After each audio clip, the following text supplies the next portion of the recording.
Think about this. The President of the United States shares a doctored photo to millions of Americans, and when pressed to admit it's fake, his own cabinet dodges the question. Eric Swalwell wouldn't let Kristi Noem off the hook, and what unfolded exposed something far bigger than a picture. It revealed just how far Republicans will go to defend Trump's lies. Thank you, Madam Secretary. You have an important job. I think you have one of the most important jobs in the cabinet. Thank you for doing it. I want you to have credibility and be taken seriously as you do the job. And so I want to put to rest this question about Mr. Garcia and this photo that the president posted on April 21. Madam Secretary, you agree that the letters MS and the number 13 in Times Roman numeral font, that they are doctored on this photo, right?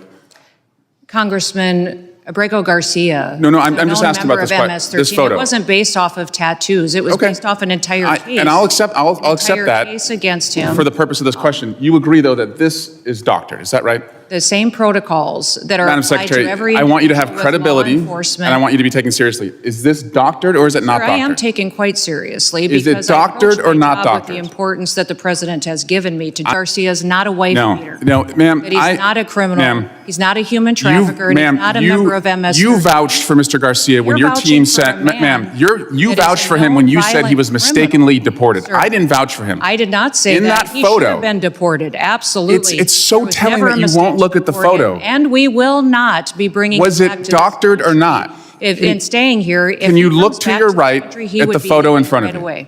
Madam Secretary, can you look to the right at the photo in front of you? I have seen this photo as you held it behind your heads. Thank you. And the letters MS and the numbers 13, are those doctored or not? Testimony today is on a doctored photo. You don't want to talk about the facts. Okay. The importance of our national security. You acknowledge it was doctored. To make sure that the United States is protected. Madam Secretary, this is not a hard question. Are those doctored or not? Sir, is that actually on his hand or not? This is unbelievable to me that you're focused. It's unbelievable to me that you can't look at the photo and tell the American people. I looked at the photo, but I don't have any knowledge as to this photo. Okay, so it's been hanging out there for 4 weeks. You are one of the chief law enforcement officials in the country. What have you done to investigate whether the president misrepresented the reason that that person has been detained? Sir, have you done anything to try and figure out whether that was doctored or not? The mission of the Department of Homeland Security is to secure our nation and to make sure that we're out there going after those that are the worst of the worst, the criminals, the bad actors. Abrego Garcia. So the answer is you've done nothing to correct the president. Member of MS-13, a wife beater and a human trafficker that should never have been in this country to begin with. So, Madam Secretary, thank you, Mr. Burnett.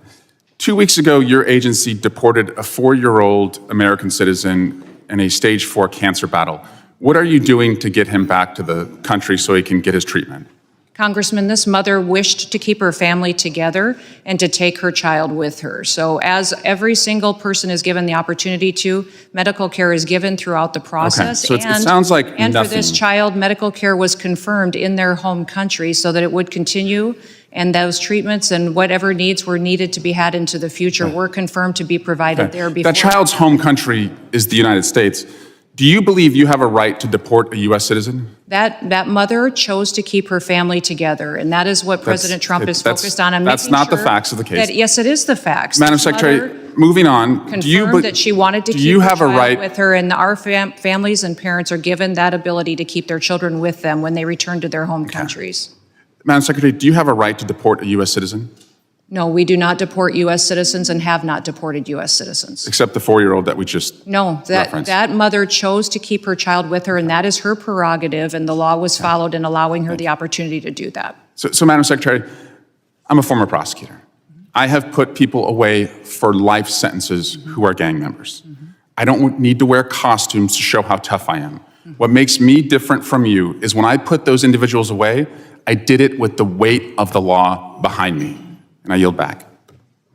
Mr. Chairman. Gentleman yields. I ask unanimous consent to enter an article from Fox 45 that states documents reveal a second protective order filed by the Eric Swalwell's questioning of Kristi Noem wasn't just about a single photo.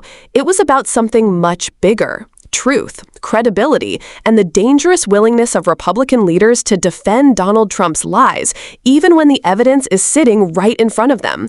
For 5 minutes straight, Swalwell asked what should have been the simplest question in the world: is this photo doctored or not?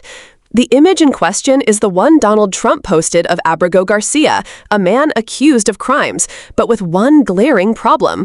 The photo appears altered to show MS-13 tattoos that weren't there. That single act of manipulation, if true, is more than political spin. It's an attempt to manufacture fear, to paint immigrants as violent gang members, and to justify harsh policies under the banner of national security. Now, think about what's happening here. The President of the United States shares a questionable photo with millions of followers, and instead of fact-checking it, instead of correcting the record, Trump's allies close ranks and pretend not to see the obvious. Kristi Noem had every chance to look at that image and give a straight answer, but she refused. Over and over, she dodged, deflected, and tried to redirect. Why? Because admitting the truth would mean acknowledging that Trump misled the American people. And for Republican leaders, loyalty to Trump outweighs loyalty to the truth.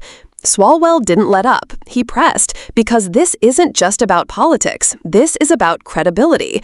Imagine if an ordinary person in a courtroom tried to pass off a doctored photo as evidence.